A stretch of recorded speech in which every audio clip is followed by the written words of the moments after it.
the second kind of series of things that are related to elections in the United States. So we mentioned that elections are candidate-centered, and we've kind of focused on this a little bit before, but parties in the United States are secondary to the candidates. Basically because of the fact that we have a differentiation between primary and general elections, it is the people that get to choose who represents the Democrats and the Republicans. So in years past, what happened was we saw that it was basically party leaders, say, maybe example in the city of Philadelphia, would get together, determine who was going to run for the U.S. House seat in Philadelphia, and then that person would run in the general election. And it was the elites, those people that were party bosses, that determined who would run. Around about the early 1900s, we decided that we moved more towards a primary system where it was up to the people to decide who would be the nominee for the Republican and the Democratic Party in the general election. And we held primaries that could be competitive with multiple Republicans, multiple Democrats running, and then the people got to choose who would represent the Democratic and the Republican Party in the general election. Now, what this means, as we've discussed a little bit in talking about political parties, is the idea that the party elites lose control over individual members that are elected. Why? Because I've built my entire campaign on my own. I've run with a message that's important to me and good enough to be able to win.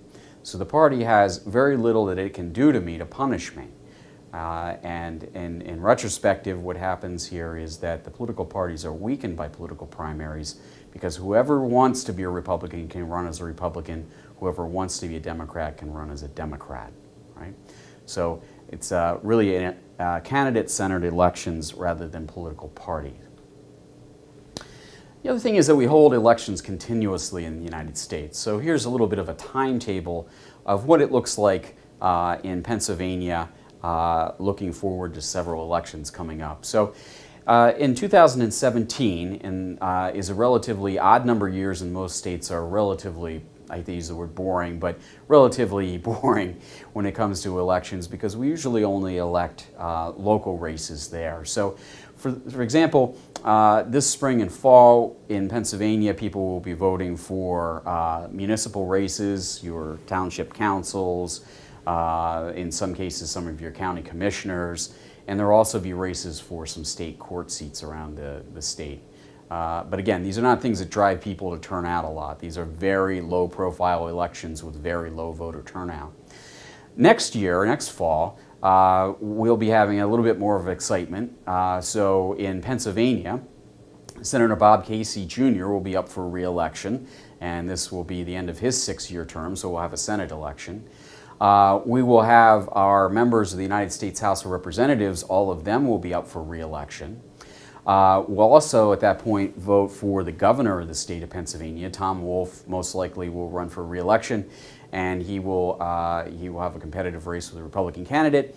And then all of the state House of Representatives here in Pennsylvania, 203 seats, and half of the state Senate, which is 50 people, so 25 of them, will be up for election. So there'll be a broad range of federal and state jobs up for re-election next year.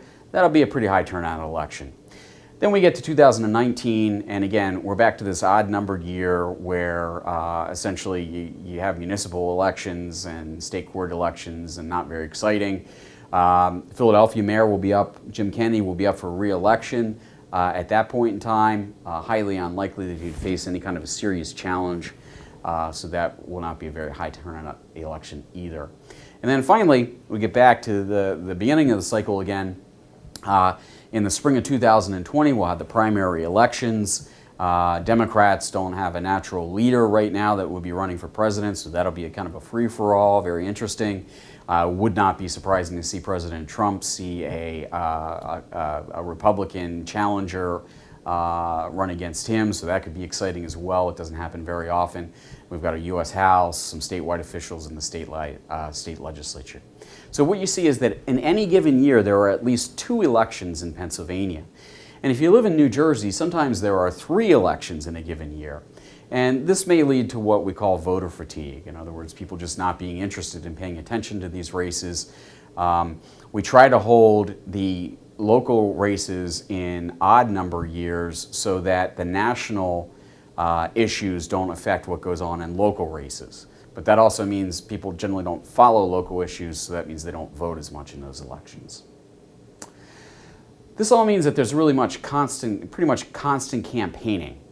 So when we're looking at our federal officials, there's very little downtime for them, particularly if you happen to be a member of the House of Representatives running for re-election every 2 years. You're constantly raising money, you're constantly out running your campaign. For members of the House and the Senate, there is no public funding for your re-election campaigns. So that means that basically you have to raise all your money on your own, which is a very time-consuming process. One of the things, even for people that don't face very strong challenges, is they like to have a lot of money in the bank. Why? Well, if I've got a lot of money in the bank and you're thinking about running against me, you say to yourself, oh, he's got $2 million in the bank. I'd have to probably raise another $2 million to even run a competitive campaign against him, and then you decide not to run. So even in non-competitive races, people want to raise a lot of money so that they can ward off challengers, right? And then finally, we have a relatively low rate of voter turnout in the United States compared to other nations. So these are the OECD countries, which are kind of the advanced industrialized countries of the world. And you can see that the United States falls down pretty much in the bottom quarter of people that show up. This is kind of the most recent national elections. So while Belgium and Turkey and Sweden and South Korea are all up there at the top, we're towards the bottom. And as a consequence of that, we tend to have much more low voter turnout. So those are the 5 hallmarks of American kind of election systems. And they really influence the outcomes of the elections, the way that elections are run, and how candidates approach the election seasons.